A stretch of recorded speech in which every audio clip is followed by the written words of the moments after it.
So today we are sitting down with Brett Smith from Rural Business Support to ask him a few questions on how the Australian dairy economy is performing. So Brett, can you tell us a little bit about yourself and what your company does? Well, I'm a CEO for Rural Business Support. We help farmers that are in financial difficulty. And a situation where farmers might be in financial difficulty is where their industry is in crisis due to the economic circumstances around that particular industry. Dairy, for example, is one of those industries at the moment which it's found itself in trouble due to the prices that dairy farmers are receiving. And those prices are well below the cost of production, which makes that industry in financial difficulty. So you mentioned something about the milk prices. Would you care to expand on the current estimated price of milk prices and how it is affecting the economy? Well, dairy milk prices are measured in milk solids per kilo. Not in litres per milk like we buy on the shelf, so it's milk solids per kilo. And the current milk solids per kilo price being paid by the manufacturers is $4.50, between $4.50 and $4.80. And we find that most dairy farms, the cost of production, that is the point in which the costs and the prices received are equal, is around about $5. So anyone below the $5 mark per kilo, per milk solids, kilos of milk solids, will be below the cost of production. Can you comment at all on the global and also national dairy crisis that Australia was part of last year and very late 2015?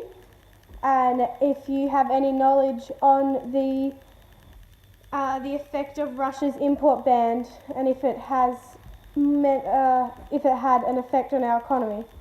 Yeah, well, the reason why milk solid prices have fallen to the level that they have fallen to is because there is an oversupply of milk on the world market, and milk in the form of powdered milk, which is mainly what we here in Australia export to the world markets.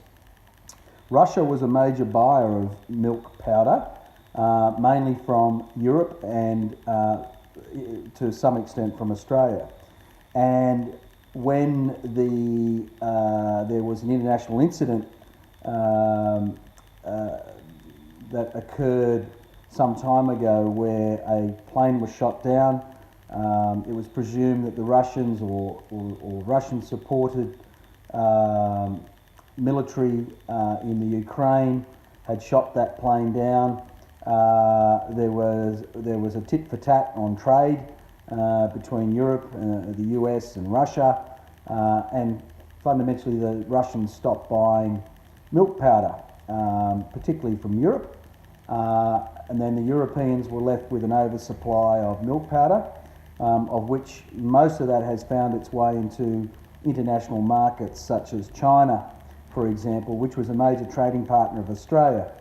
So, of course, what happens when you have an oversupply of product?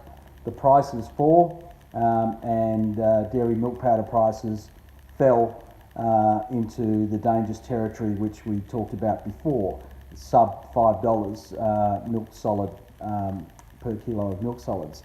So that's effectively what has happened. There's been an oversupply. Our dairy farmers have been, if you like, a victim of that. And fundamentally the situation has been disastrous for dairy farmers right across the country, particularly Victoria, where there's probably most of the dairy farmers are, and and there's been a lot of, reaction to that from the dairy farmers themselves and government and the local communities affected. So we've talked a lot about what has happened in the past, but what's going to happen in the future? Is there a bright light at the end of the tunnel for Australian dairy farmers? Well, that's a good question, Philippa, and I think there is a bright light at the end of the tunnel. We've always seen dairy solid milk prices to fluctuate.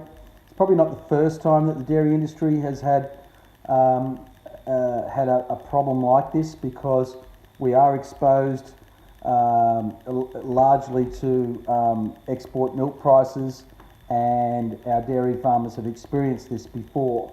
What we're seeing is that a lot of the oversupply is now being soaked up, if you like. There is some milk going back into Russia. The suppliers from European countries have curtailed their production, and we're starting to see milk price or milk solid pricing increase in terms of what's being offered in the latest contracts. So there's some step ups occurring in pricing, and we're starting to see the milk companies such as Murray Goulburn, Fronterra, starting to offer prices that are above the $5 mark. And as I said before, if you're above the $5 mark, then you're starting to make a profit again. And so, to answer your question, we're starting to see light at the end of the tunnel, and most of that step-up pricing will start to flow into the market from about mid-2017 towards the end of 2017. So the industry should start to see some recovery. That's great to hear, Brett. Thank you for your time today. Thank you, Philip.